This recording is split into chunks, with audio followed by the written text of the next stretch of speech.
ఇప్పుడునైనా యేసుక్రీస్తు అతి శ్రేష్టమైన పరిశుద్ధ నామములో కూడి వచ్చిన మీ అందరికీ ప్రత్యేకమైన వందనాలు తెలియజేస్తున్నాను. పరిశుద్ధ గ్రంథంలో నుంచి అపోస్తలుడైన పౌలు రోమీయులకు రాసినటువంటి పత్రిక 13వ అధ్యాయము 11వ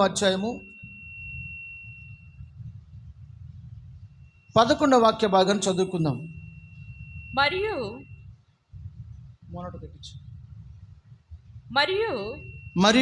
మీరు కాలము నెరిగి నిద్ర మేల్కొని వేళ అయినదని తెలుసుకుని అలాగు చేయుడి. చదవండి.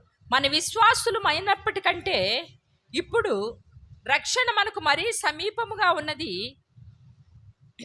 చదువు కంటిన్యూ. రాత్రి చాలా గడిచి పగలు సమీపముగా ఉన్నది గనుక మనం అంధకార క్రియలను విసర్జించి తేజో సంబంధమైన యుద్ధోపకరణములను ధరించుకుందుము. అల్లరితో కూడిన ఆటపాటలైనను మత్తజైనను లేకయు కామ విలాసములైనను పోకిరి చేష్టలైనను లేకయు కలహమైనను మత్సరమైనను లేకయు పగటి యందు నడుచుకున్నట్టు మర్యాదగా నడుచుకుందుము. మెట్టుకు ప్రభు అయిన యేసుక్రీస్తును ధరించుకుని వారై శరీర ఇచ్చలను నెరవేర్చుకున్నటకు శరీర విషయమే ఆలోచన చేసుకునుడి. చాలు. చదువుని లేఖన భాగంలో మరియు మీరు కాలమును ఎరిగి నిద్ర మేల్కొను వేళైనదని తెలుసుకొనుడి అని వ్రాయబడింది. మనము కాలమును ఎరిగి నడుచుకునేవారిగా క్రైస్తవ జీవితం ఉండాలి. ప్రభు రాకడ సమీపముగా ఉంది. ఈ లోకం యొక్క నటన త్వరగా గతించిపోతూ ఉంది. అన్నిటి అంతం సమీపించి ఉంది. కనుక దేవుని సన్నిధికి వస్తున్న నీ జీవితంలో కాలమును ఎరిగి లోకంలో జరుగుతున్న విషయాలను నువ్వు గమనించి చూడండి. ఎక్కడ చూసినా క్షేమము లేదు, నెమ్మది లేదు, సంతోషం లేదు, సమాధానం లేదు. అంతా పరిస్థితులన్నీ కూడా తారుమారు అవుతున్నాయి. భూకంపాలు, వరదలు, రకరకాల తెగుళ్ళు, రకరకాల సమస్యలు, ఎటు చూసినా నెమ్మది లేని పరిస్థితులు మనం చూస్తూ ఉన్నాం. ఈ సమయంలో నువ్వు ఈ కాలాన్ని గుర్తించి ఇది ఏమాత్రం క్షేమకరమైన కాలము కాదని గుర్తించి ప్రభువు కొరకు నువ్వు సిద్ధపడవలసిన దినాలు ఇవి. చూడండి, వాతావరణాన్ని చూసి ఆకాశం వైపు తేరి చూసి రైతు తొలకరి వానలు పడడంతోనే భూమిని సేద్యపరిచి చక్కగా విత్తనములు వేయడం కొరకు భూమిని సిద్ధపరుస్తాడు. వర్షం పడడంతోనే ఆ విత్తనం మొలకెత్తుతుంది. ఇదంతా ఎలా జరుగుతుంది అనంటే రైతు కాలమును గుర్తించి తన భూమిని సిద్ధపరచుకున్నట్లుగా క్రైస్తవ జీవితాన్ని చేస్తున్న నీ జీవితంలో కూడా నీవు కాలమును ఎరిగి కాలమును గుర్తించి త్వరపడి సిద్ధపడాలి ప్రభువు రాకడ కొరకు. అక్కడ రాయబడిన మాట ఏంటంటే నిద్ర మేల్కొని వేళైనదని తెలుసుకొనుడి. చాలామంది ఇంకా ఆత్మీయ మత్తులో ఉన్నారు, ఇంకా ఆత్మ సంబంధమైన మత్తులో ఉన్నారు. ఆ మత్తులో ఉంచి మేల్కొనాలి. దినములు దుర్దినములు వచ్చుచున్నవాడు ఆలస్యము చేయక వచ్చుచున్నాడు. తనకు సమయము కొంచెమేనని సాతాను బహుగా విజృంభిస్తున్న దినాల్లో మనం ఉన్నాం. కాబట్టి మనము కాలమును ఎరిగి ప్రభువు కోసం సిద్ధపడవలసిన వారమై ఉన్నాం. అక్కడ రాయబడిన మాట ఏంటంటే మనం విశ్వాసులమైనప్పటికంటే రక్షణ ఇప్పుడు మరి సమీపముగా ఉన్నది అంటున్నాడు. చూడండి, ఇంకా మనం ప్రభు రక్షణను నిర్లక్ష్యం చేసినట్లా, రక్షణను ఇంకా ఎవరైనా నిర్లక్ష్యం చేస్తున్నట్లయితే వాళ్ళు తప్పించుకోలేరు. ప్రభు రాకడను సమీపముగా ఉంది. నీవు నమ్మి బాప్తిజం పొందకుండా నిర్లక్ష్యం చేస్తున్నట్లయితే నువ్వు ప్రభు రాకడలో ఎత్తబడలేవు. కనుక దేవుడు నిన్ను దర్శించే ఈ కాలం, దేవుడు నీతో మాట్లాడుతున్న ఈ కడవరి కాలమందు నిన్ను నీవు ప్రభు కొరకు సిద్ధపరచుకోవలసిన అవసరత ఎంతైనా ఉంది. దేవునికి స్తోత్రం. ఇంకా అక్కడ రాయబడిన మాట ఏంటంటే, రాత్రి చాలా గడిచి పగలు సమీపముగా ఉన్నది. రాత్రి చాలా గడిచిపోయిందండి. రాత్రి అనగా పాపము, రాత్రి అనగా చీకటి, రాత్రి అనగా అంధకార క్రియలు. కనుక ఇవన్నీ గడిచిపోయి రాకడ, ప్రభువు రాకడ, పగలు సమీపముగా ఉన్నది. చూడండి, త్రొట్టుపడేవాడు రాత్రి వేళ తొట్టుపడతాడు, నిద్రపోయేవాళ్ళు రాత్రి వేళ మత్తుగా ఉంటారు. చూడండి, మీ ఇళ్లకు దొంగతనం జరిగేది ఎప్పుడు? రాత్రి వేళ, మధ్యరాత్రిలో. కనుక మనము ప్రభు రాకడ కొరకు సిద్ధపడవలసిన దినాలు. బైబిల్ గ్రంథంలో రాయబడిన మాట ఏంటంటే, ప్రభు ఏ జామున వస్తాడో మనకు తెలియదు, దొంగవలే అని రాయబడింది దశలోనికి రాసిన పత్రికలో. చూడండి, ఆ మాట మీకు చూపిస్తాను. దశలోనికి రాసినటువంటి పత్రికలో 5వ అధ్యాయము, మొదటి దశలోనికి రాసిన పత్రిక 5వ అధ్యాయము 5వ వచనం చదువుకుందాం. 4వ వచనం చదువుదాం. సహోదరులారా, ఆ దినము దొంగవలే మీ మీదకు వచ్చుటకు మీరు చీకటిలో ఉన్నవారు కారు, మీరందరూ వెలుగు సంబంధులై పగటి సంబంధులై ఉన్నారు. మనము రాత్రి వారము కాము, చీకటి వారమును కాము. కావున ఇతరుల వలె నిద్రపోక మెలకుగా ఉండి మత్తులము కాక యుందుము. నిద్రపోవారు రాత్రి వేళ నిద్రపోవుదురు, మత్తుగా ఉండువారు రాత్రి వేళ మత్తుగా ఉందురు. మనము పగటి వారమై ఉన్నాము గనుక మత్తులమై ఉండక చాలు. చూడండి, లేఖన భాగములో మీరు చీకటిలో ఉన్నవారు కారు, మీరందరూ వెలుగు సంబంధులు.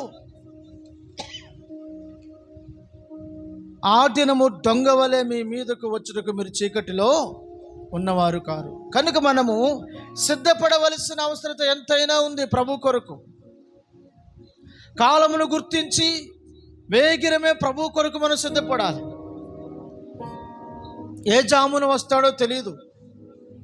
బైబిల్ గ్రంథంలో యేసుక్రీస్తు ప్రభు ఇలా చెప్పారు, ఇద్దరు పొలములో పని చేయుచుండగా అని చెప్పారు. ఇద్దరు పొలములో పనిచేసే సమయం ఎప్పుడు? ఉదయకాలం.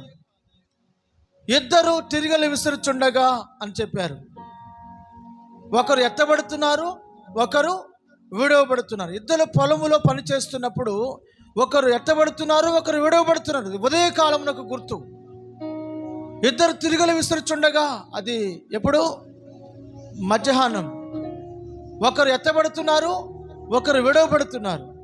ఇద్దరు మంచం మీద పడుకొని నిద్రపోవచ్చుండగా ఒకరు ఎత్తబడుతున్నారు, ఒకరు విడవబడుతున్నారు. అదే సమయం రాత్రికాల సమయం. అనగా ప్రభు అయిన యేసుక్రీస్తు ఉదయకాలం వచ్చునో, మధ్యాహ్నం వచ్చునో, మధ్యరాత్రిలో వచ్చునో మనకు తెలియదు.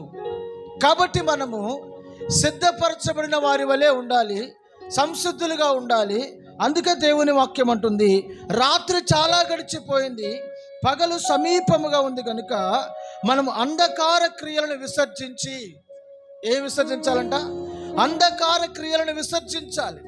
లోక సంబంధమైన క్రియలను, ఆడంబరాలను, ఆచారాలను, ఎప్పటి నుండో వస్తున్నటువంటి మీ పితృ ఆచార్యములన్నింటినీ కూడా మీరు విడిచిపెట్టాలి. వాటన్నిటినీ, అంధకార సంబంధమైన వాటన్నిటిని విడిచిపెట్టాలి. ఒకరోజు నేను ఒక దైవజనుడు ఇద్దరం కలిసి ఒక ఇంటికి ప్రార్థన చేయడానికి వెళ్ళాం. ఆ ఇంటిలో ఆ యొక్క తల్లిగారు మంచి ప్రార్థనా పరురాలు, ప్రార్థనకు వెళ్తూ ఉంటుంది. వారి యొక్క కుమార్తె డెలివరీ అయింది కాబట్టి ఇంటికి తీసుకుని వచ్చారు. ప్రార్థన చేయడానికి మమ్మల్ని పిలిచారు. నేను దైవజనుడు ఆ ఇంట్లో ప్రార్థన చేయడానికి వెళ్ళినప్పుడు ఆ ఇంటి ముందర గడప దగ్గర ఒక చీపురు కట్ట ఉంది. కొంచెం లోపలికి అడుగుపెట్టి చూస్తే మంచం దగ్గర ఇంత ఇనప ముక్క ఒకటి ఉంది. నేను ఆమెను అడిగాను, అమ్మా నువ్వు ఎంతకాలం నుంచి విశ్వాసవి, ఎంతకాలం దేవుని మందిరానికి వెళుతున్నావు అంటే ఆమె చెప్పింది, అయ్యా 25 సంవత్సరాలు దేవుని మందిరానికి వెళుతున్నాను అని చెప్పింది. 25 సంవత్సరాలు దేవుని మందిరానికి వెళుతున్నా ఇంకా వారికి ఉన్నటువంటి ఆచారాలు మారలేదు, వారి పద్ధతులు మారలేదు, వారి యొక్క క్రియలు మారలేదు. చూడండి, ఎందుకమ్మా ఇవి పెట్టారంటే, అయ్యా చీకటి ఏదైనా వస్తుందేమో అని చెప్పి నవ్వుతూ ఉంది. నేను అన్నాను, అంధకార సంబంధమైన ఈ క్రియలు ఇంకా చేస్తూనే ఉంటావా? చూడండి, సైతాను దెయ్యం నీ దగ్గరికి రావడానికి, నీ ఇంట్లోనికి అడుగు పెట్టడానికి దానికి ఆ చీపురు కట్ట అడ్డమా? చెప్పండి. సాతాను ఎంతో బలమైన వాడు, సాతాను ఎంతో తెలివైన వాడు, సాతాను ఎంతో జ్ఞానం కలిగిన వాడు, కానీ దేవుని కంటే ఎక్కువ మాత్రము కానే కాదు. అటువంటి బలాఢ్యుడికి, ఎవరినైనా సంహరించి నాశనం చేయగల నాశనకర్తకు ఆ చీపిరి కట్ట అడ్డమా? చెప్పండి. లేదా ఇనపరాడు అడ్డమా? కాదే. వాడు నాశనం చేయాలనుకుంటే ఎలాగైనా నాశనం చేయగలడు. ప్రభువు గొప్పవాడు. సాతాను నీ ఇంటిలోనికి రావాలంటే, అపవాది నిన్ను నాశనం చేయాలంటే ముందు దేవుని దగ్గర సెలవు తీసుకొని రావాలి, దేవుని దగ్గర సెలవు తీసుకొని రావాలి. చూడండి, మనం అనుకుంటూ ఉంటాం, సాతాను నా ఇంట్లోకి వచ్చింది, దయ్యం నా ఇంట్లోకి వచ్చింది, నన్ను తొక్కిందని. అది తొక్కడానికి దేవుని అధికారం లేకుండా నీ యొద్దకు రాదు. సాతాను తనంతట తానుగా రాడు, నువ్వు వానికి అధికారం ఇస్తేనే, తలుపు తెరిస్తేనే, లేదా దేవుని సెలవు ప్రకారం జరగాల్సిందే. యోబు దేవుని సేవకుడు, యోబు నిత్యము దేవుని యందు భయభక్తులు కలిగిన వాడు. కానీ యోబును ముట్టడానికి అపవాది పరలోకమునకు వెళ్ళి పర్మిషన్ తీసుకుని వచ్చి అపవాదిని యోబును ముట్టినట్లుగా మనం దేవుని వాక్యంలో చూస్తున్నాం. యోబునకు దేవుడు 3 విధములను కంచె వేశాడు. 1, తనకు దేవుడు కంచె వేశాడు. 2, తన కుటుంబానికి కంచె వేశాడు. 3, తనకు కలిగినదంతటికి దేవుడు కంచె వేశాడు. ఇప్పుడు ఈ 3 కంచెలు దేవుడు అనుమతించి తీస్తేనే సాతాను వచ్చి యోబు యొక్క జీవితాన్ని, కుటుంబాన్ని, తన వ్యక్తిత్వాన్ని నాశనం చేయగలిగాడు తప్ప యోబు ఎన్నడూ కూడా ఓడిపోలేదు. దేవునికి మహిమ కలుగును గాక. కనుక నీకు అంధకార సంబంధమైన క్రియలను విసర్జించి, అక్కడ రాయబడిన మాట, తేజో సంబంధమైన యుద్ధోపకరణములను ధరించుకుందుము. మనం ఏం ధరించుకోవాలట? తేజో సంబంధమైన యుద్ధోపకరణములను మనం ధరించుకోవాలి. మన పోరాటము ఇహలోక సంబంధమైన పోరాటము కాదు. మనం పోరాడుతున్నది, మనము దేవుని పిల్లలమైన మనము మరి ముఖ్యంగా యుద్ధ భూమిలో ఉన్నాం. ఎక్కడున్నాం? యుద్ధ భూమిలో ఉన్నాం. మన పోరాటము ఆత్మ సంబంధమైన పోరాటం, శరీర సంబంధమైన పోరాటము కాదు. అందుకు దేవుని వాక్యం అంటుంది, తేజో సంబంధమైన యుద్ధోపకరణములను ధరించుకుందుము అని రాయబడింది. పౌలు గారు ఇలా రాస్తున్నాడు ఎఫెసీయులకు రాసిన పత్రికలో 6వ అధ్యాయంలో మనం చూస్తున్నట్లయితే, ఎఫెసీయులకు రాసిన పత్రిక 6వ అధ్యాయము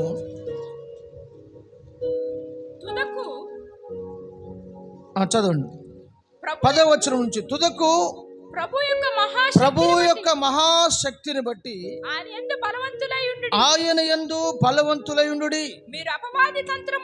మీరు అపవాది తంత్రములను ఎదిరించుటకు శక్తిమంతులగునట్లు దేవుడిచ్చు సర్వాంగ కవచమును ధరించుకొనుడి. ఏలయనగా మనము పోరాడునది శరీరులతో కాదు గాని, అక్కడ చూడండి, శరీరులతో అని, శరీరులతో అన్న దగ్గర 2 అని అంకేసి కింద ఫుట్నోట్ రాస్తున్నాడు, రక్త మాంసములతో. దేవుడిచ్చు సర్వాంగ కవచము ధరించుకోవాలట. సర్వాంగ కవచం అంటే తల మొదలుకొని శిరస్సు మొదలుకొని సిరిపాదం వరకు సర్వాంగ కవచం ధరించుకోవాలి. ఏంటి ఆ సర్వాంగ కవచం? రక్షణ అనే కవచం. ఎవరైతే నమ్మి బాప్తిజం పొందుతున్నారో వారికి దేవుడిస్తున్నది ఏంటి? సర్వాంగ కవచమును ధరింపచేస్తున్నాడు. కాబట్టి నువ్వు సర్వాంగ కవచమును ధరించుకొని నువ్వు పోరాడాలట. ఎవరితో పోరాటం అన్నది? శరీరులతో కాదు అనగా కింద రాస్తున్నాడు, రక్త మాంసములతో కాదు, రక్త మాంసములు కలిగిన వారితో కాదు, రక్త మాంసాలు ఎవరికి ఉంటాయి? మనుషులకు ఉంటాయి, జంతువులకు ఉంటాయి. ఇక్కడ ఏమని దేవుని వాక్యం సెలవిస్తుంది? మీరు పోరాడునది మనుషులతో కాదు, శరీరులతో కాదు, ప్రధానులతోనూ అధికారులతోనూ ప్రస్తుత అంధకార సంబంధులకు లోకనాథులతోనూ ఆకాశ మండలమందున్న దురాత్మల సమూహముతో మీరు పోరాడుచున్నారు. ఎవరితో మన పోరాటం? అంధకార సంబంధులకు లోకనాథులతోనూ దురాత్మల సమూహంతో మనం పోరాడుతున్నాం. ఆకాశములో ఆ ఆకాశ మహాకాశము ఆ యొక్క ఆకాశములో ఆ యొక్క స్థలములో అంధకార దురాత్మలు ఉన్నాయి. ఆకాశముల మహాకాశముల పైన ప్రభు అయిన యేసుక్రీస్తు ఉన్నారు. ఆకాశం ఆయన సింహాసనం, భూమి ఆయన పాదపీఠం.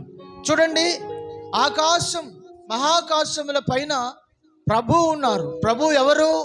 ఆత్మస్వరూపి. ప్రభు ఎవరు? ఆత్మస్వరూపి. ఎలయనగా దేవుడు ఆత్మ గనుక అని రాయబడింది. దేవుడు ఆత్మ. పరిశుద్ధులందరూ కూడా 24 పెద్దలు ఆత్మలు. అక్కడ ఎవరున్నారు? ఆత్మలు ఉన్నాయి. కింద పాతాళం ముందు ఎవరున్నారు? కింద పాతాళంలో కూడా దురాత్మలు ఉన్నాయి. ఆకాశములో దురాత్మలు ఉన్నాయి. అయితే దేవునికిని దురాత్మలకును మధ్యలో మనం ఉన్నాం. మనం ఎవరమే అంటే మనము కూడా ఆత్మలమే. పైన ఆత్మలు, క్రింద ఆత్మలు. కింద దురాత్మలు, పైన దేవుని ఆత్మ. కనుక మనము ఆత్మల ప్రపంచంలో ఉన్నాము. మనము కూడా ఆత్మలమే. మనము ఏ ఆత్మ కలిగిన వారము? శరీరము ధరించిన ఆత్మలం. కనుక మనము శరీరము ధరించిన ఆత్మ కలిగిన వారం ఉన్నాం. కనుక ఈ ఆత్మ కొరకు దురాత్మలు పోరాడుతున్నాయి. ఈ ఆత్మ కొరకు దేవుని ఆత్మ కూడా మనతో పోరాడుతుంది. ఇప్పుడు మన హృదయాన్ని దేవునికి ఇచ్చామనుకో, దేవుడు బలమైన అభిషేకంతో నింపి పరిశుద్ధపరిచి తన రాజ్యానికి తీసుకువెళతాడు. మన శరీరాన్ని సాతానుకు అప్పగించామనుకో, సాతాను తన ఇష్టమంతా మన శరీరం ద్వారా జరిగించి తానున్నటువంటి లోకానికి, అనగా నిత్య నరకాగ్నికి, అగ్ని ఆరదు పురుగు చావదు అనే ఆ నిత్య నరకాగ్నికి మన ఆత్మను తీసుకుని వెళతాడు. కనుక మన ఆత్మ చాలా విలువైనది. మన ఆత్మను దేవునికి అప్పగించుకున్నట్లయితే దేవుడు తన చిత్తానుసారంగా నడిపిస్తాడు. దురాత్మలకు అప్పగించుకున్నట్లయితే దురాత్మలు తనకిష్టమైనట్లుగా నడిపిస్తాయి. అందుకే దేవుని వాక్యం అంటుంది, మీరు అంధకార సంబంధులకు, అంధకారం నుంచి మార్పు చెందాలని, అంధకార క్రియలను విసర్జించాలని దేవుని వాక్యం సెలవిస్తూ అంటున్నాడు. ఆ కింద వచనం మనం చూస్తున్న 15వ వచనంలో, పాదములకు సమాధాన సువార్తలను సిద్ధ మనసు జోడు తొడుక్కుని నిలువబడుడి, ఇవన్నీ గాక విశ్వాసం అనే డాలు చేత పట్టుకోవాలట. దానితో మీరు దుష్టుని యొక్క అగ్ని బాణములన్నిటినీ ఆర్పుటకు శక్తివంతులగుదురు. మరియు రక్షణ అయిన శిరస్త్రాణమును, దేవుని వాక్యమనే ఖడ్గమును మనం ధరించుకోవాలట. అంత మాత్రమే కాకుండా ఆత్మ వలన ప్రతి సమయమందును ప్రతి విధమైన విజ్ఞాపనలు చేయుచు ఆ విషయమే సమస్త పరిశుద్ధుల నిమిత్తము పూర్ణమైన పట్టుదలతో విజ్ఞాపన చేయుచు మెళకువగా ఉండుడి. ఇక్కడ కూడా రాస్తున్నాడు, మెళకువగా ఉండుడి. కాలము నెరిగి మెళకువగా ఉండుడి. కాలము నెరిగి యుద్ధమందు నిలిచి ఉన్న మీరు మంచి పోరాటము పోరాడుడి. కాబట్టి దేవుని వాక్యానుసారంగా ప్రభు మనతో మాట్లాడుతూ ఉన్నాడు. ప్రభు మనల్ని బలపరుస్తూ ఉన్నాడు. మనము దేవునికి సమీపముగా వెళ్ళాలి. కాలమును గుర్తించి మనల్ని మనం సరి చేసుకొని ప్రభువుకి ఇష్టలుగా బ్రతకాలి. దేవునికి మహిమ కలుగును గాక. హల్లెలూయా. చూడండి, దేవుడు నీతో మాట్లాడుతూ ఉన్నాడు. దేవుడు నీతో మాట్లాడుతున్నప్పుడు నీవు ఆ మాట వింటే నీకు ఎంతో మేలు, ఎంతో మేలు. పరలోకమందున్న తండ్రి ఒక పట్టణాన్ని ప్రేమించాడు, ఒక జనమును ప్రేమించాడు, ఒక స్వాస్థ్యముగా తన సొత్తుగా ఆ ప్రజలను మార్చుకున్నాడు. అయితే ఆ ప్రజలు లోబడలేని ప్రజలని అనేక సార్లు తన మాట విని వారి ప్రవర్తన మార్చుకోవాలని, వారి స్వభావం మార్చుకోవాలని, వారి జీవన విధానం మార్చుకోవాలని దేవుడు ప్రవక్తలను పంపుతూ వచ్చాడు. ఎవరిని పంపుతూ వచ్చాడు? వారి దగ్గరికి ప్రవక్తలను పంపుతూ వచ్చారు. అయితే ప్రవక్తలను వారు చంపేస్తూ వచ్చారు. కాపరులు పంపుతూ వచ్చాడు దేవుడు, కాపరులను కూడా చంపేశారు. అప్పుడు పరలోకమందున్న తండ్రి ఇలా అనుకున్నాడు, కాపరులు పంపిన చంపేస్తున్నారు, ప్రవక్తలు పంపిన చంపేశారు, నా సొంత కుమారుని పంపిస్తే సొంత కుమారుడు, యజమాని కుమారుడు వచ్చాడని గౌరవిస్తారేమోనని తన సొంత కుమారుని పంపించాడు ఈ లోకానికి. ఎవరైనా? మన ప్రభు అయిన యేసుక్రీస్తు. పరలోకమందున తండ్రి ప్రభు అయిన యేసుక్రీస్తుని లోకానికి పంపించినప్పుడు లోకములో ఉన్న ప్రజలు, ఆ యొక్క పట్టణస్థులు, ఆ ప్రాంత ప్రజలు ఆయన మాట వినలేదు. ఆయన ఆ పట్టణాన్ని చూసి, ఆ ప్రాంతాన్ని చూసి బహుగా ఏడుస్తున్నాడు, ఎంతగానో దుఃఖిస్తున్నాడు. అయ్యో అయ్యో, ఈ పట్టణం ఎందుకు మాట వినకుండా పోతుంది? ఈ పట్టణంలో ప్రజలు ఎందుకు మారు మనసు పొందడం లేదు? ఈ పట్టణంలో ప్రజలు ఎందుకు మార్పు చెందకుండా ఉంటున్నారని ఆ పట్టణాన్ని చూసి ప్రభు అయిన యేసుక్రీస్తు ఏడ్చారు. ఇంతకీ ఏది ఆ పట్టణం? ఏ ప్రజల గురించి ప్రభు ఏడ్చారు? చూద్దాం పరిశుద్ధ గ్రంథంలోంచి. లూకా సువార్త 19వ అధ్యాయము, లూకా సువార్త 19వ అధ్యాయము 41వ వచనం నుంచి చదువుకుందాం. ఆయన ఆ పట్టణమునకు సమీపించినప్పుడు, దానిని చూచి దాని విషయమై ఏడ్చి, నీవును ఈ దినమందైనను సమాధాన సంబంధమైన సంగతులను తెలుసుకుని ఎడల నీకెంతో మేలు. చాలు. చూడండి, ఈ లేఖన భాగంలో యేసుక్రీస్తు ప్రభు ఏ పట్టణాన్ని సమీపించాడు? యెరూషలేమును సమీపించాడు. యేసుక్రీస్తు ప్రభు ఎవరి దగ్గరికి వచ్చాడు? నశించిన ఇంటి వారు అనగా ఇశ్రాయేలు ప్రజల దగ్గరికి వచ్చాడు. ఇప్పుడు ఆ ప్రజలను గురించి, ఆ యొక్క యెరూషలేము పట్టణమును గురించి, ఆ ప్రాంతమును గురించి ప్రభు కన్నీరు విడుస్తూ ఉన్నారు, ఏడ్చుచూ ఉన్నారు.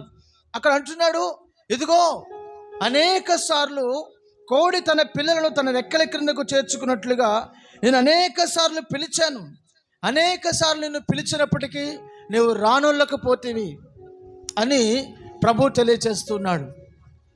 ప్రవక్తలు చంపుతూ వచ్చిన దానా అని తెలియచేస్తూ వస్తున్నాడు. ఇక్కడ అంటున్నాడు, ఇదిగో ఈ దినమందైనను, చివరిగా లాస్ట్ అండ్ ఫైనల్గా వార్నింగ్ ఇస్తున్నాడు ప్రభు. ఇదిగో ఈ దినమందైనా యెరూషలేమా, యెరూషలేమా, ఓ ఇశ్రాయేలు వినుము, యెరూషలేమా వినుము, ఈ దినమందైనను సమాధాన సంబంధమైన సంగతులు తెలుసుకునేలా నీకెంతో మేలు అని చెప్తూ ఉన్నాడు.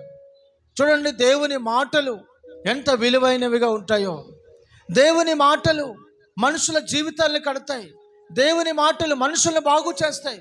సమాధాన సంబంధమైన సంగతులు. ఏ సంగతులండి? సమాధాన సంబంధమైన సంగతులు తెలుసుకుంటే నీకెంతో మేలు. చాలామంది సమాధానమైన సంగతులు తెలుసుకోరండి. ఇదిగో అక్కడ వాళ్ళు పడి చచ్చిపోయారు, అదిగో అక్కడ యాక్సిడెంట్ అయింది, అదిగో అక్కడ కరెంట్ షాక్ కొట్టిందంట వాళ్ళకి, ఇదిగో అతనికి హార్ట్ అటాక్ వచ్చిందంట, అదిగో అక్కడ మానభంగం చేయబడిందంట, అదిగో అక్కడ రోడ్ యాక్సిడెంట్ అయిందంట, అదిగో అక్కడ వరద వచ్చిందంట, ఇక్కడ ఇంతమంది వేల మంది ట్రైన్ యాక్సిడెంట్ చచ్చిపోయారంట. ఈ విషయాలు వినడానికి ఇష్టపడుతూ ఉంటారు. చూడండి, మనం టీవీలో ఆన్ చేసినప్పుడు నిత్యము వినబడుతున్నది ఇవే కదా. ఇవన్నీ మంచి విషయాలా? సమాధాన సంబంధమైన విషయాలా? ఆశీర్వాదకరమైనవా? వాటి వల్ల మనకి ఏమైనా మేలు జరుగుతుందా? లేనే లేదు. అవి సమాధాన సంబంధమైన సంగతులు కావు, అవి మేలుకరమైనవి కావు, అవి భయాన్ని కలుగచేసాయి, గుండెల్లో ఎక్కడో లేనిపోయిన దుఃఖాన్ని కలుగచేసేవి. కానీ వాటిని వినడానికి ఇష్టపడుతున్నారు, కానీ సమాధాన సంబంధమైన సంగతులను నేటి దినాన ప్రజలు వినలేకపోతున్నారు. దేవుని వాక్యం అంటుంది, ప్రభు అంటున్నారు యెరూషలేమును చూసి, ఇదిగో నీవు ఈ దినమందైనను సమాధానమైన సంగతులను తెలుసుకునేలా నీకెంతో మేలు, ఎంతో మేలు, ఎంతో మేలు. అవి మేలుకరమైన మాటలు, ఆశీర్వాదకరమైన మాటలు, క్షేమమునిచ్చే మాటలు, సంతోషాన్నిచ్చే మాటలు, నీ బ్రతుకును బాగు చేసే మాటలు, ప్రభువు మాటలు. చాలామంది అవి మన మాటలు కాదులండి అనుకుంటుంటారు. ఎవరైనా ఏదైనా చెప్పినప్పుడు ఏ దేవుడు అనేది పక్కన పెడదాం, ముందు మంచి మాట కాదా, అది ఆశీర్వాదకరమైనదే కాదా, మేలుకరమైనదే కాదా, క్షేమకరమైనదే కాదా అని నువ్వు ఆ మాట తీసుకోగలిగితే ఆ మాట నీ జీవితానికి మేలు చేస్తుంది, నీ బ్రతుకును బాగు చేస్తుంది. ఇక్కడ ప్రభు అయిన యేసుక్రీస్తు ఎంత హెచ్చరిక చేసినా వారు మారు మనసు పొందలేదు కదా, పశ్చాత్తాపడలేదు. అందుకని ప్రభు అంటున్నాడు, ఇదిగో చదవండి ఆ మాటను. కానీ ఇప్పుడు నీ కన్నులకు మరుగు చేయబడి ఉన్నవి, ప్రభు నిన్ను దర్శించిన కాలము నీవు ఎరుగకుంటివి గనుక నీ శత్రువులు నీ చుట్టూ గట్టు కట్టి ముట్టడి వేసి అన్ని ప్రక్కల నిన్ను అరికట్టి నీలోనున్న నీ పిల్లలతో కూడా నిన్ను నేల కలిపి నీలో రాతి మీద రాయి నిలిచి ఉండని దినములు వచ్చుచున్నవని చెప్పాను. చూసారా, ప్రభువు నిన్ను దర్శించిన కాలం ఎంత స్పష్టంగా వ్రాయబడిందో. యెరూషలేమా, యెరూషలేం ప్రజలారా, ప్రభువు నిన్ను దర్శించిన కాలం నువ్వు ఎరుగకుంటివి. చాలా మందికి దేవుడు మాట్లాడుతూ ఉంటే లెక్క చేయరండి. దేవుడు తెలియచేస్తూ ఉంటే వారి జీవితాలు సరిచేసుకోరు. ఇంకా సమయం ఉందిలే, మారు మనసు పొందమంటే ఇంకా సమయం ఉందిలే, బాప్తిజం తీసుకోమంటే ఇంకా సమయం ఉందిలే అంటారు. ఈరోజు నీది అని నువ్వు అనుకుంటున్నావు, మరుక్షణం నీది కాదేమో. రేపు కూడా నాదే నన్ను గ్యారంటీ ఇవ్వగలవా?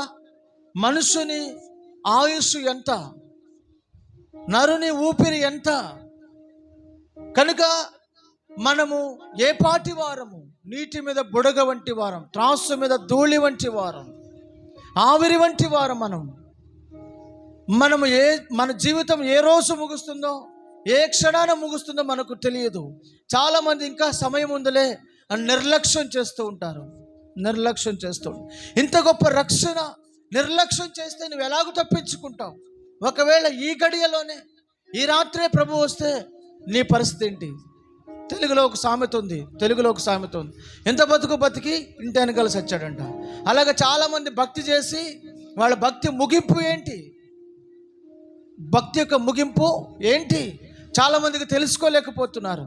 ప్రభువు నిన్ను దర్శించిన కాలం, ప్రభువు నీతో మాట్లాడుతున్న కాలం ఇది, దేవుడు నిన్ను ప్రేమతో ముచ్చడిస్తున్న కాలము నెరిగి నిద్ర మేల్కొని ఆత్మీయ మత్తులో ఉంచి బయటకు వచ్చి నీవు తెలుసుకొని నీ పరిస్థితులు చక్కదిద్దుకొని ప్రభువు కొరకు నువ్వు సాక్షార్థంగా నిలబడవలసిన దినములు.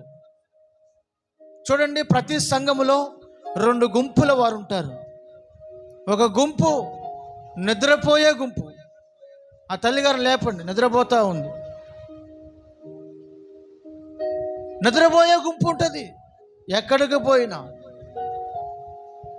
ఒక గుంపు మెళకువ కలిగిన గుంపు, ఒక గ్రూపు మెళకువ కలిగిన గుంపు, ఇంకొక గ్రూపు నిద్రపోయే గ్రూపు. ఒకరు ఎత్తబడుతున్నారు, ఒకరు విడవబడుతున్నారు.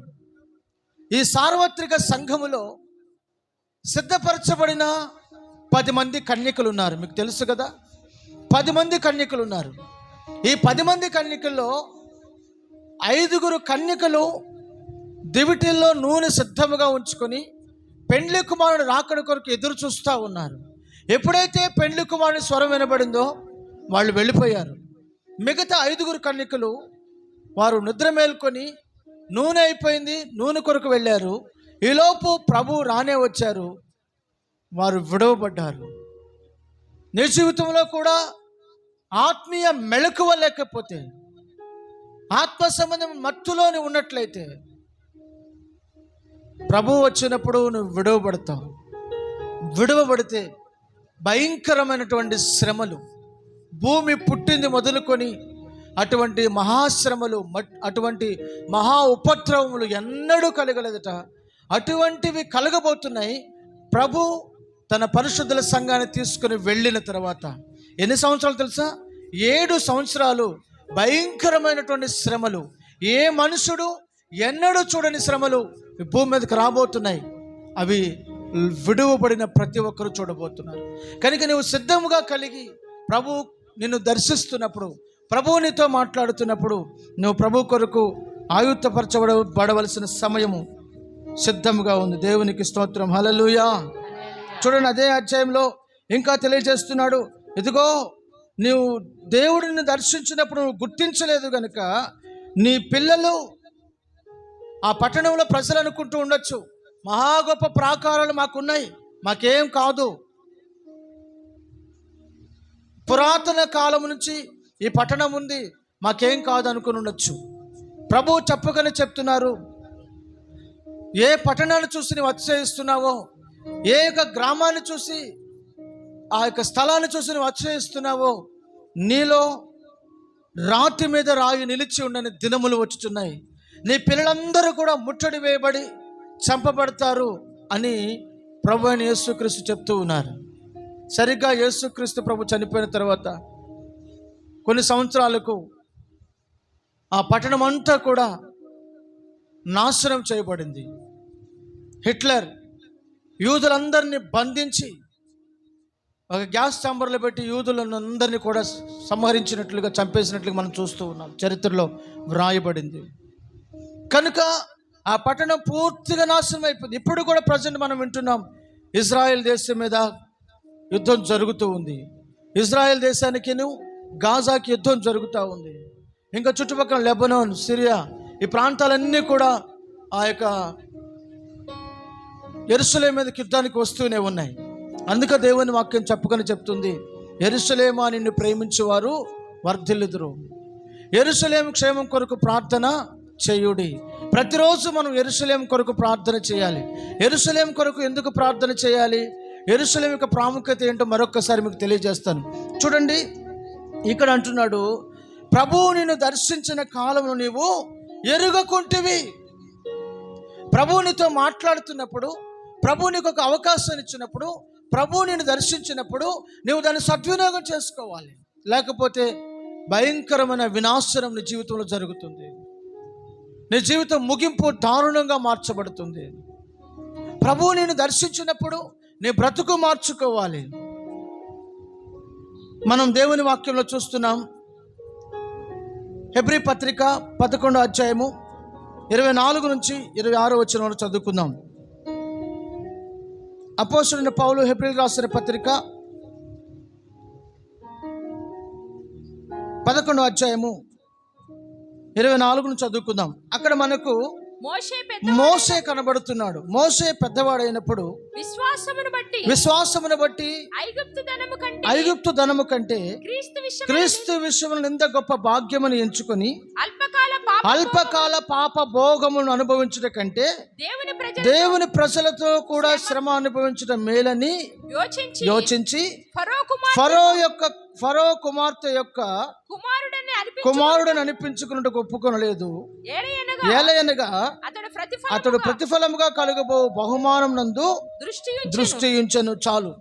ఇక్కడ మోషే పెద్దవాడైనప్పుడు, ప్రభు అతని దర్శించినప్పుడు, ప్రభు దర్శనం అతనికి కలిగినప్పుడు అతడు గుర్తుపట్టాడు, కాలాన్ని గుర్తుపట్టాడు. ప్రజలను రక్షించడానికి దేవుడు నన్ను ఎంపిక చేసుకున్నాడు. దేవుని చిత్తాన్ని గుర్తించాడు, దేవుని ప్రణాళిక గుర్తించాడు, అనాది సంకల్పాన్ని గుర్తించాడు.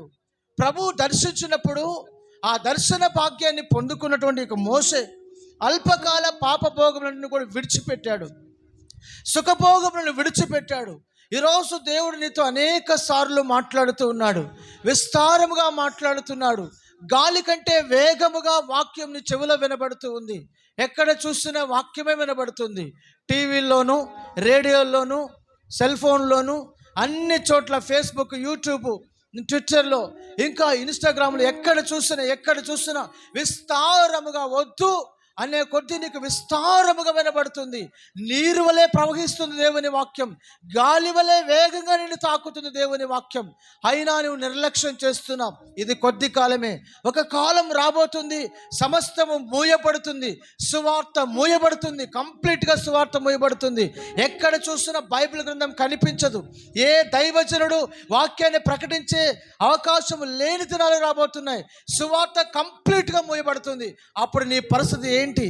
ఇక్కడ మోసే సమయం ఉండగానే, దేవుడు దర్శించగానే సుఖభోగములను విడిచిపెట్టి, రాజ్యభోగములను విడిచిపెట్టి, తనకున్నటువంటి గొప్ప పేరు ప్రఖ్యాతులను విడిచిపెట్టి, దేవుని ప్రజలతో కూడా శ్రమ అనుభవించిన మేలని ఎంచుకున్నాడు.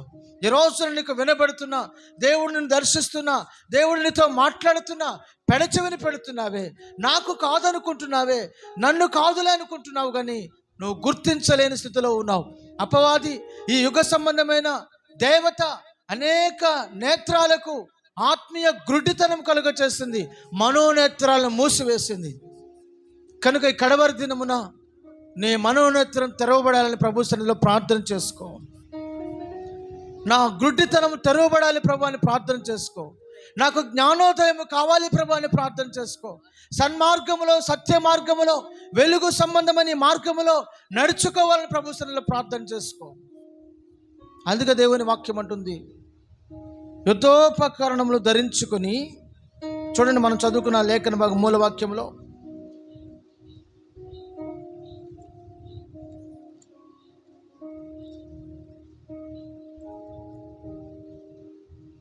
యుద్ధోపకరణములు ధరించుకుందాము, అల్లరితో కూడిన ఆట పాటలైనను మత్తైనను లేకయు కామ విలాసములైనను పోకిరి చేష్టలైనను లేకయు కలహమైనను మత్సరమైనను లేకయు పగటి యందు నడుచుకున్నట్లు మర్యాదగా నడుచుకుందాము. అనగా పగలు ఎలాగైతే నడుచుకుంటామో ఆ విధముగా మనం నడుచుకోవాలి. వెలుగు సంబంధులుగా, సత్య సంబంధులుగా, యథార్థవంతులుగా, నీతిమంతులుగా, సత్ప్రవర్తన కలిగిన వారుగా, నీతి క్రియలు కలిగిన వారుగా మనము వెలుగు సంబంధులుగా నడుచుకునే వాళ్ళని దేవుని వాక్యం సెలవిస్తుంది.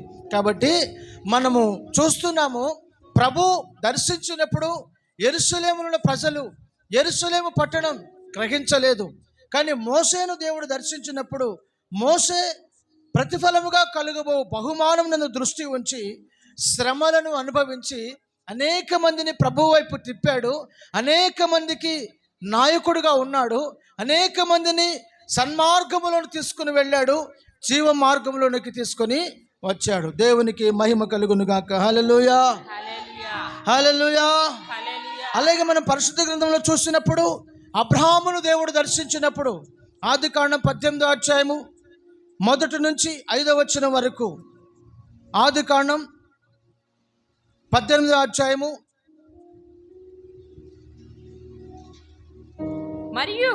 మరియు మమ్రే దగ్గరనున్న సింధూర వనముల అబ్రహాము ఎండవేళ గుడారపు ద్వారములతో కూర్చొని ఉన్నప్పుడు యెహోవా అతనికి కనబడెను. అతడు కన్నులెత్తి చూసినప్పుడు 3 మనుషులు అతని కన్నుల ఎదురు నిలబడి ఉండిరి. అతడు వారిని చూసి గుడారపు వాకిటి నుండి వారిని ఎదుర్కొనుటకు పరిగెత్తి నేల మట్టుకు వంగి, ప్రభువా నీ కటాక్షము నా మీద నున్న ఎడల ఇప్పుడు నీ దాసుని దాటిపోవద్దు, నేను కొంచెం నీళ్లు తెప్పించేదను, దయచేసి కాళ్ళు కడుక్కొని ఈ చెట్టు క్రింద అలసట తీర్చుకొనుడి, కొంచెం ఆహారం తెచ్చేదను. చాలు. చూడండి, అబ్రహామును ఎండవేళలో మమ్రే వృక్షము క్రింద, ఆ సింధూర వనము కింద దేవుడు దర్శించినప్పుడు ఆ దర్శనం పొందుకున్నాడు. దేవుడు అతనితో మాట్లాడినప్పుడు ఆయన మాటకు విధేయత చూపిన వాడే తన జీవితం అంతా ప్రభువుకి సంపూర్ణ నమ్రత చూపించాడు. నమ్మకమైన మనస్సు కలిగిన వాడుగా దేవుని ఎదుట ఉన్నాడు. దేవునికి స్నేహితుడయ్యాడు. దేవుడు అతనితో మాట్లాడుతూ ఉన్నాడు. అతడు దేవుని నమ్మాడు. అది అతనికి నీతిగా ఎంచబడింది. కారణం ఏంటంటే, దేవుడు దర్శించినప్పుడు ఎవరు ఆయనతో మాట్లాడుతున్నారో, ఏ మాటలు మాట్లాడుతున్నారో ఆ మాటలు గ్రహించగలిగాడు, ఆ మాటలకు చెవియొగ్గాడు, విధేయత చూపించాడు. ఈరోజు దేవుని మాట అనేక మంది వింటున్నారు, కానీ దేవుని మాటకు విధేయతలు చూపించలేని వారుగా ఉన్నారు. సేవకుల మాట వింటున్నారు, కానీ సేవకులు చెప్తున్న వాక్యానికి విధేయత లేని వారుగా ఉన్నారు. అందుకే వారి జీవితంలో ఆశీర్వాదానికి బదులు శాపాన్ని తెచ్చుకుంటున్నారు. ఇక్కడ కూడా మనం చూస్తున్నప్పుడు అబ్రహాము ఎంతగానో దేవునికి విధేయత చూపించాడు. అబ్రహామును దేవుడు దర్శించినప్పుడు సంపూర్ణముగా దేవునికి తను తాను సమర్పించుకున్నాడు. అందుకని దేవుడు అబ్రహామును గొప్ప చేశాడు, విశ్వాసులకు తండ్రిగా చేశాడు. అతనికి ఒక దర్శనాన్ని దేవుడు ఇచ్చాడు. అతడు దూరము నుండి పరలోక పట్టణమును చూసి చేతులెత్తి ఆ పట్టణానికి నమస్కరించాడు. ఎవరు? అబ్రహాం. అందుకని దేవుని వాక్యం రాయబడింది, ప్రభు నిన్ను దర్శించినప్పుడు ఆ దర్శనానికి నువ్వు లోబడుతున్నావా? ఆ దర్శనాన్ని నువ్వు గుర్తుపట్టగలుగుతున్నావా? ఆ దర్శనమునకు నువ్వు విధేయత చూపించగలుగుతున్నావా? మరొక విషయాన్ని కూడా మీకు తెలియజేస్తాను. చూడండి, ఒక వ్యక్తి చాలా క్రూరుడై భయంకరమైనటువంటి కక్షతో మనుషులను చంపాలని, దేవుని జీవము గల సంఘాన్ని నాశనం చేయాలని ఎంతో కంకణం కట్టుకొని శపథం పూని వెళుతూ ఉన్నాడు. దమస్కు మార్గముగా వెళుతున్నాడు. ఎవరు? సౌలు. ఎవరు? సౌలు. ఈ సౌలు దమస్కు మార్గంగా వెళుతున్నప్పుడు ప్రభువు అతన్ని దర్శించాడు. ప్రభువు అతన్ని దర్శించాడు. ఎప్పుడైతే ప్రభువు అతన్ని దర్శించాడో ఆ దర్శనమునకు అతడు అవిధేయుడు కాక విధేయుడై జీవించినట్లుగా మనం దేవుని వాక్యాలు చూస్తున్నాం. చూడండి, అపోస్తల కార్యములు 9వ అధ్యాయం 3 నుంచి 5 వరకు మనం చూసినట్లయితే, అతడు ప్రయాణం చేయుచు దమస్కు మార్గమునకు వచ్చినప్పుడు అకస్మాత్తుగా ఆకాశము నుండి ఒక వెలుగు అతని చుట్టూ ప్రకాశించెను. అప్పుడు అతడు నేల మీద పడ్డాడు. పడి సౌలా, అతనికి ఒక స్వరం వినబడుతుంది, సౌలా సౌలా, సౌలా, నీవేళ నన్ను హింసించుచున్నావు. తనతో ఒక స్వరము పలుకుట విన్నాడు. ప్రభువా, నీవు ఎవడవు అని అడుగగా ఆయన నేను నీవు హింసించుచున్న యేసును అని ప్రభువు అతనితో మాట్లాడాడు. తర్వాత అతడు లేచి పట్టణంలోనికి వెళ్ళాడు. ప్రభు చెప్పినట్లుగా మారు మనసు పొందాడు. కానీ అక్కడ రాయబడిన మాట ప్రకారము అతడు కైసరు ఎదుట నిలబడినప్పుడు, రాజుల ఎదుట నిలబడినప్పుడు చెప్తున్న మాటను తెలిసిన, ఇదిగో నేను ఆకాశం నుండి కలిగిన ఆ దర్శనమునకు అవిధేయుడును కాక అని మాట్లాడుతున్నాడు. ఆ వాక్యం ఒకసారి చూస్తారా? మీకు కనబడితే ఒకసారి చదవండి ఆ వాక్యాన్ని.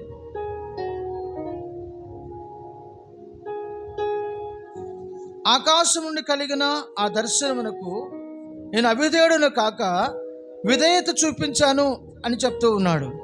కనుక దేవుని సంకల్పం ప్రకారం, దేవునికి హెచ్చరిక ప్రకారము దేవుడు అతనితో మాట్లాడినప్పుడు తన జీవితాన్ని దేవునికి సమర్పించుకున్నాడు. దేవునికి సంపూర్ణముగా అప్పగించుకున్నాడు. ఈ రోజున దేవుడు నీతో మాట్లాడుతున్నా, నీవు ఇంకా గుర్తించలేని స్థితిలో ఉంటున్నావు, ఇంకా నీవు లోపడలేని స్థితిలో ఉంటున్నావు, ఇంకా నీవు అప్పగించుకోలేని స్థితిలో ఉంటున్నావు. కనుక నీవు ప్రభు చేతులకు అప్పగించుకోవలసిన ఆవశ్యకత ఎంతైనా ఉంది. దేవునికి స్తోత్రం. హల్లెలూయా. సౌలును దేవుడు దర్శించినప్పుడు క్రూరుడైనటువంటి యొక్క సౌలు భయంకరమైనటువంటి మనుషులను చంపే ఆ యొక్క సౌలు మార్చబడ్డాడు, పౌలుగా చేయబడ్డాడు. పౌలు అనగా చిన్నవాడు, సౌలు అనగా పెద్దవాడు. అహంకారిగా ఉన్నవాడు, పెద్దవాడిగా ఉన్నవాడు, గర్విష్ఠిగా ఉన్నవాడు, ఎదురాడే స్వభావం కలిగిన వాడు పౌలుగా చిన్నవాడిగా, తగ్గింపు కలిగిన వాడిగా, లోబడేవాడిగా, విధేయత కలిగిన వాడిగా, నమ్రత కలిగిన వాడిగా మార్చబడ్డాడు. అనగా దేవుడు దర్శించినప్పుడు తన జీవన విధానమే మారిపోయింది, తన బ్రతికే మారిపోయింది. తన యొక్క జీవితంలో అంతకుముందున్న బ్రతుకు వేరు, ప్రభువు దర్శించిన తరువాత అతని యొక్క జీవితము వేరు. కాబట్టి నీ జీవితంలో, నా జీవితంలో ప్రభువు మనల్ని దర్శించినప్పుడు మన యొక్క స్థితిగతులు మార్చబడుతున్నాయా, ఇంకా మార్చబడకుండానే మనం బ్రతుకుచున్నామా, మనము తెలుసుకోవాలి. మన బ్రతుకును మార్చుకోవాలి, మన స్థితిగతులు మార్చుకోవాలి. ప్రభువు నిన్ను దర్శించిన కాలం నువ్వు ఎరుగకుండా ఉంటున్నావేమో, ప్రభు నీతో మాట్లాడుతున్నా నా కాదులే అన్నట్లుగా ఉంటున్నావేమో. యెరూషలేమును చూసి ప్రభు ఏడ్చినట్లుగా ఒకవేళ నీవు గనుక దేవుని మాట నిర్లక్ష్యం అశ్రద్ధగా నువ్వు వింటున్నట్లయితే, దేవుని మాట నువ్వు లెక్క చేయనితనంగా జీవిస్తున్నట్లయితే, నా దేవుడు నా తండ్రి నిన్ను చూసి కూడా ఏడుస్తున్నాడేమో. అయ్యో అయ్యో అయ్యో అని నిన్ను గురించి ఏడుస్తున్నాడేమో. జాగ్రత్త, నీవు క్షేమముగా ఉన్నావేమో. ఇప్పుడు నిన్ను గురించి ప్రభు కన్నీరు పెట్టుకుంటే, నిన్ను గురించి పరలోకముందున దేవుడు బాధపడితే నీ స్థితిగతులు ఏమైపోతాయో.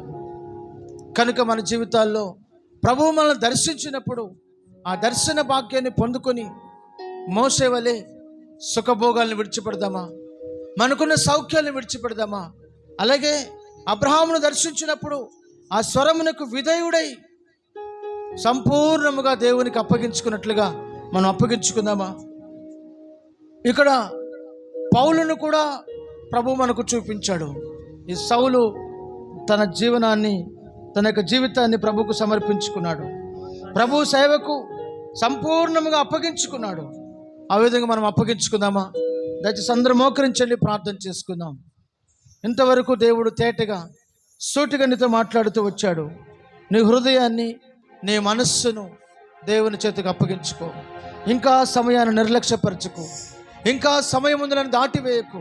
ఇదిగో కాలము నెరిగి నిద్ర మేల్కొని వేళని తెలుసుకొని అంధకార క్రియలను విసర్జించి తేజో సంబంధమైన ధూపకలను ధరించుకొని వెలుగు సంబంధుల వలె ప్రభు కొరకు ఒక మంచి జీవితం చేయడానికి ప్రభు ఇంతవరకు తేటగా సూటిగా నీతో నాతో ప్రభు మాట్లాడి ఉండగా, ఇంకా ఎంతకాలం నిర్లక్ష్యం, ఇంకా ఎంతకాలం అశ్రద్ధ, ఇంకా ఎంతకాలం మార్పు లేని జీవితం, మారు మనస్సు పొందని జీవితాలు ఒక్కసారి పరిశీలన చేసుకుందాం. ఒక్కసారి మనల్ని మనం దేవుని చేతులకు అప్పగించుకుందాం. ప్రార్థన చేసుకుందామా? దేవుడు నీకు ఇంకా అవకాశాలు ఇస్తూ ఉన్నాడు. దేవుడు నీకు ఇంకా అవకాశం ఇస్తున్నాడు. రేపు నీది కాదేమో, ఇంకా సమయం ఉందని అనుకోవద్దు. అన్నిటి అంతం ముగింపులకు వచ్చాం. ఈ లోక నటన గతించబడుతున్న దినముల్లోకి వచ్చేసాం. రాజ్యం మీదకి రాజ్యం, దేశం మీదకి దేశం, ఎక్కడ చూసినా సమాధానము లేని పరిస్థితులు, పొసగని పరిస్థితులు, అన్నదమ్ముల మధ్యలో, కుటుంబాల మధ్యలో, రక్త సంబంధికుల మధ్యలో, కులం అంటూ, మా వాళ్ళంటూ, మతం అంటూ రకరకాల రంగులు పూసుకొని మారణ హోమం జరుగుతున్న దినాల్లో మనం ఉన్నాం. ఒక ప్రక్క ప్రకృతి విలయతాండం చేస్తూ ఉంది, మరొక ప్రక్క భయంకరమైన అంటువ్యాధులు రగులుతూ ఉన్నాయి. ఉగ్రత, దేవుని ఉగ్రత కుమ్మరించబడే దినాలు సమీపముగా ఉన్నాయి.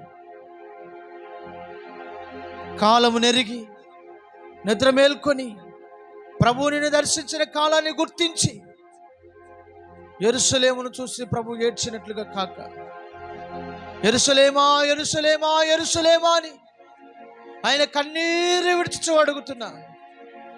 మార్పు చెందని ఆ పట్టణం నాశనమైనట్లుగా, మార్పు చెందిన నీ హృదయం, నీ జీవితం నాశనం కాకున్నట్లుగా ప్రభు సన్నిధిలో ప్రార్థన చేసుకోండి. దైవ సేవకులు మీ కొరకు ప్రార్థన చేస్తుండగా అందరూ ప్రార్థనలు ఏకీభవించండి.